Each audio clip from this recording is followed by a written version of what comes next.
Hi everyone, it's me Eleanor. It is another event of RC Events Creations. Mayroon kaming event for today sa Ems Barrio. Mila's birthday, she is one of the board member here in Legazpi City, Albay. Gaganapin yung kanyang birthday sa open court ng Ems Barrio. Nag-arkila lang kami ng jeep para sa aming mga gamit papunta dyan sa kanyang event place. Ayan yung before yung wala pang KSS. Ayan yung open court nila. Diyan gaganapin yung kanyang birthday. Yung mga mesa, ayan yung gagamitin sa kanyang birthday. Yan nga palang mesa ay narent nila yan. Hindi po yan sa amin. Yung mesang narent nila ay meron ng cover. Ayan. Pero yung mga chairs ay sa amin yung cover or seat cover na yan. Ang bali yung sa narenta nila ay yung cover lang for tables. Inayusan namin yan ay August 16 ng after lunch and yung birthday ay August 16 ng 5:30 p.m.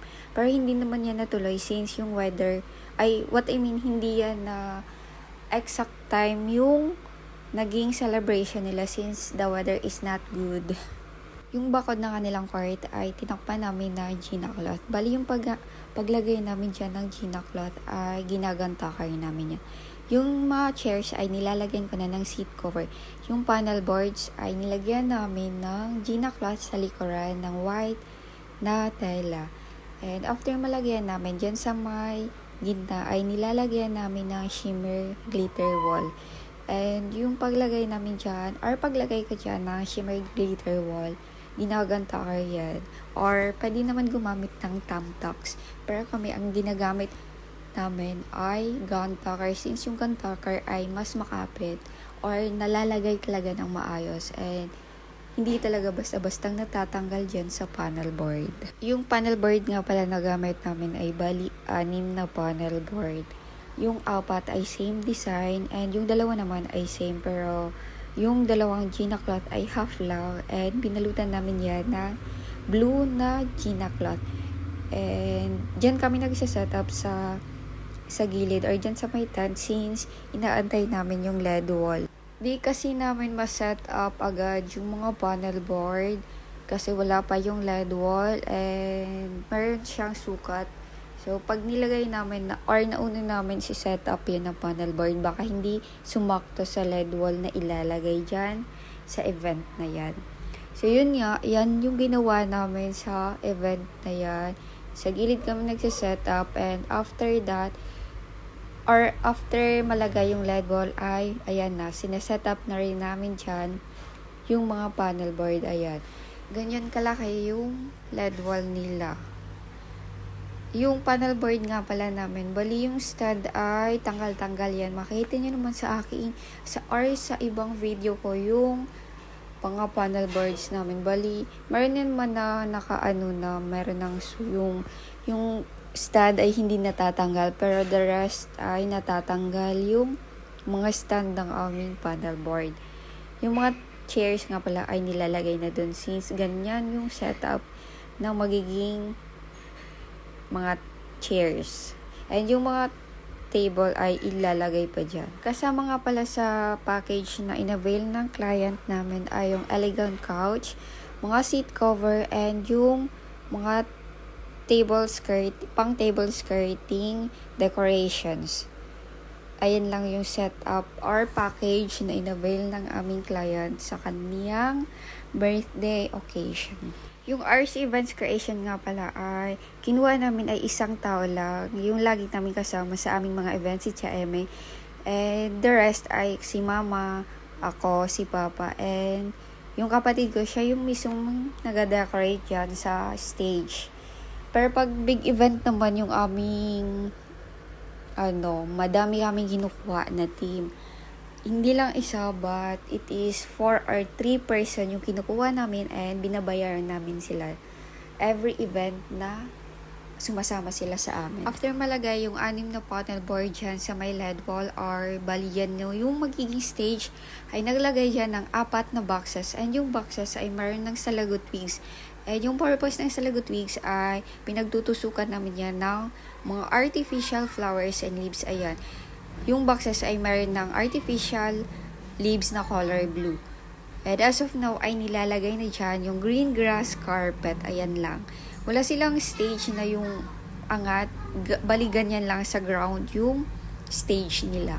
Yung ginawa nga pala dyan sa grass carpet ay para hindi dyan matanggal ay glue stick yan dyan sa floor ng kanilang court. Diyan lang kami maglalagay ng green grass carpet dyan sa unahan. After malagay yung mga green grass carpet, ay nagdagdag na ng mga artificial flowers yung kapatid ko. Yung nilagay dyan ay mixed flowers, merong dahlia, and meron din yan dyan na yung mahaba na color blue and white. Basta mixed flowers yung nilagay namin dyan sa my box or sa baba ng panel board. Sa mga nanonood dito sa aking YouTube channel ko, if you're asking if saan namin yan nabibiling mga artificial flowers and leaves and yung mga gamit namin. Bali, yung mga artificial flowers and leaves ay meron dito sa Legazpi and meron din sa Manila. Pero most of our artificial leaves or flowers ay sa Manila namin binibili. Pero if meron naman dito sa Legazpi, dito sa mall, ay ginagrab namin if pasok sa aming standard yung flower or if mura lang naman and maganda, ginagrab na namin yun. Pero yan ang mga malalaking flowers na mga artificial na dahlia and yung mahahaba ay binibili namin sa Manila. And yung shop ay hindi ko alam since hindi naman ako yung nag-order ng mga artificial flowers. Yung bumibili ay yung kapatid ko and basta sa Divisoria ata yan binibili. Ayan, ginuglue stick na dyan yung mga green grass carpet. Yung purpose ay sinabi ko na kanina para hindi matanggal dyan. That time ay super init dyan ng weather and ayun, nakakagalaw pa kami dyan ng maayos sa pag-decorate or pag-setup dyan sa aming event na yun. Pero later on, makikita nyo, super ulan na dyan.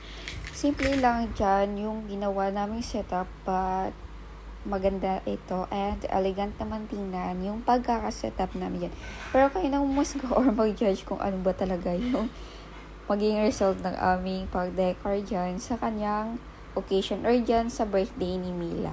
By the way, sa mga nanonood dito sa aking YouTube channel ko, please don't skip the ads po. And if you're going to ask me if ano yung Salagot Twigs na sinasabi ko or yung palagi yung nakikita dyan na nilalagay namin na mga nakatali na or nilalagay namin dyan sa mga panel boards, yung Salagot Twigs nga pala ay mga branches siya and yung puno niya ay maliliit lang and nakahanap namin yan sa mga masusukal na places or mga bundok.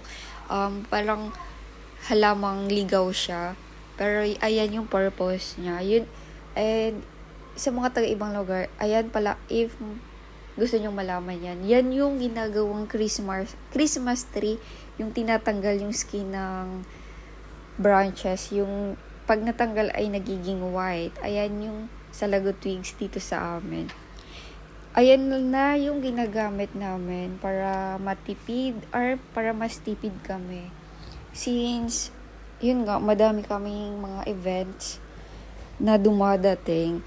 Pero if ever naman wala dyan sa place nyo ng ganyang puno or Salagot Twigs, pwede naman kayong gumamit ng floral foam. Pero kami karamihan ay Salagot Twigs yung ginagamit namin. Pero gumagamit pa rin naman kami ng floral foam na pagtutusukan ng mga artificial flowers and leaves. Yung artificial leaves nga pala ay mix din yung ginamit namin dyan. Merong green, yung malalaki, and yung color blue. Yung motif nga ng kanyang birthday ay color blue. And sila yung nag-decide kung ano ba yung magiging theme ng kanilang birthday celebration or event. Yung package nga pala nila dyan or yung mga chairs ay nasa 200 bucks. Pero yung in-avail nila ay sa amin na seat cover ay nasa 150 bucks ata yun. Basta nasa 150 bucks yung dala namin dyan na seat cover. Nag-set up na rin dyan yung sa technical team or sa mga sound system na kinuha nila dyan. And yung ginagawa namin dyan ay dinadagdagan namin ng mga artificial flowers yung mga boxes na nilagay namin. If nakikita ng kapatid ko na may kulang ay bali nagdadagdag siya or pinapaganda niya ng maayos yung pagsa-setup nila. And hindi lang binabasta-basta yung pag-setup namin since bayad kami. If you're going to ask me, hindi ko po alam if magkano yung package na inavail ng aming client. Hindi ko naman kasi tinatanong kay mama if magkano yan. And yung sumasama lang ako para mag-video or ng mga events namin para meron ako ma-upload dito sa aking YouTube channel. Ayan yung kinahaponan, super ulan na dyan. And yung mga tables and chairs ay hindi na pinalagyan ng mga seat cover since it is super rain po that time dyan. After ng ilang hours ng pag-aayos, ayan na yung naging setup ng RC Events Creations sa kanilang occasion. Makikita nyo naman sa aking video yung before ng kanilang venue. Kayo nang humusga if ano yung naging result ng aming pag-decorate sa kanilang occasions. Another proof na naman ang inayusan ng RC Events Creations. To our client, thank you so much for trusting RC Events Creations. Kami yung napili nyong mag-decorate or mag-setup sa inyong special occasions. Kaya thank you so much po, RC Events Creations. Nag-decorate kami ni any occasion like birthday, weddings, christening, and stage like graduation sa school and sa pageant. If nagandahan nyo ang aming pag-setup or pag-decorate or interested kayong magpa-decor sa amin, you can send a message sa aming Facebook page, RC Events Creations. Our location is Legazpi City, Albay. If you are interested, you can visit our Facebook page for more information or inquiries. Andun po lahat ng inayusan namin or events namin. Lahat po doon naka-uploads yung mga photos na inayusan namin sa kanilang occasion. An RC Events Creation, we create and you celebrate. So yun lang for today's video. Thank you for watching and please don't forget to subscribe on my YouTube channel for more videos. Thank you po!